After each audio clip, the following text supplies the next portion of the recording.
এই মুহূর্তে রাজধানীর ওসমানী স্মৃতি মিলনায়তনে স্বাধীনতা পদক 2025 প্রদান অনুষ্ঠানে কথা বলছেন অন্তর্বর্তী সরকারের প্রধান উপদেষ্টা ডক্টর মোহাম্মদ ইউনূস। সরাসরি যুক্ত হচ্ছে তার বক্তব্যে।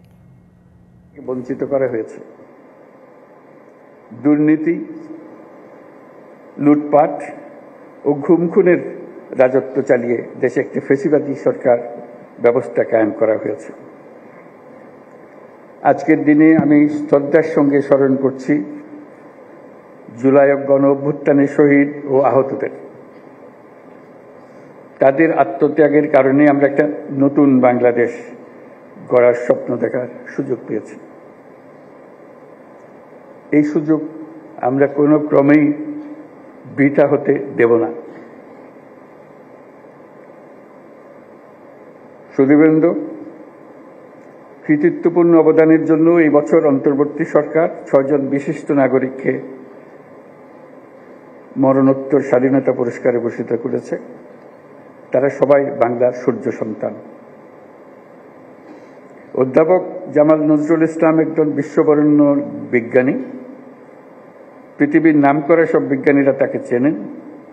তিনি সবসময় প্রকৃতি ও মানুষের কল্যাণে নিয়োজিত ছিলেন। আল মাহমুদ আধুনিক বাংলা সাহিত্যের অন্যতম উজ্জ্বল কবি। তার কবিতা বহু কবি, লেখক, পাঠককে অনুপ্রাণিত করেছে। বিশ্বের শীর্ষস্থানীয় বেসরকারি উন্নয়ন সংস্থা ব্র্যাকের প্রতিষ্ঠাতা স্যার ফজলে হোসেন আবেদ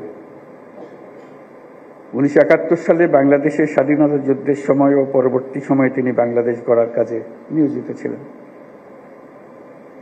লন্ডনের ফ্ল্যাট বিক্রির টাকা দিয়ে তিনি ব্র্যাক গড়েছিলেন।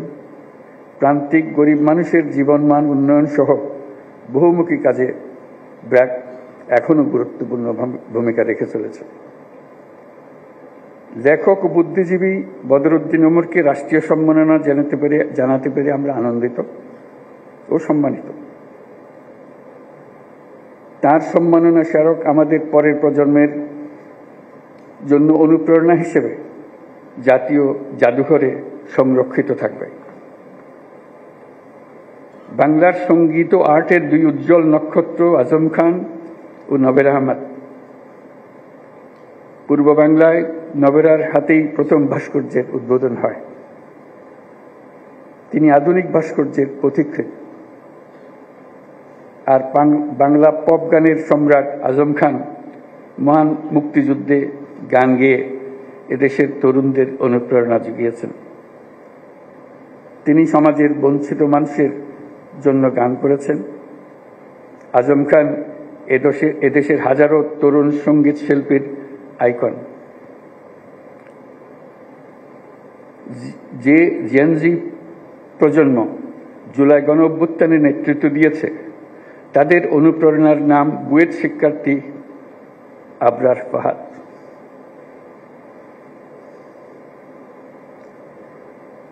সে ন্যায় বিচারের জন্য, বাক স্বাধীনতার জন্য জোরালো প্রতিবাদ করে সন্ত্রাসীদের হাতে নিহত হয়েছিল। তাকে স্মরণ করে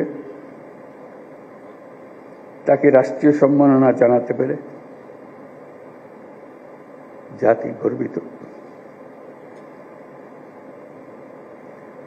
যারা আজ এই সম্মাননা পেলেন তারা জীবদ্দশায় এই প্রাপ্তি দেখে যেতে পারেননি। এটা অত্যন্ত বেদনাদায়ক। আজকের দিনে তাদের অবদানকে আমরা কৃতজ্ঞতার সঙ্গে স্মরণ করছি। স্বাধীনতা পদক প্রাপ্তদের স্বজন যারা আজ এখানে উপস্থিত আছেন, তাদের প্রতি আমার শুভেচ্ছা ও সহমর্মিতা জানাচ্ছি। 25 বছরের ওয়ারেন্টিযুক্ত দীর্ঘস্থায়ী দরজা প্রোটেক্টর, আধুনিক ও মজবুত দরজা।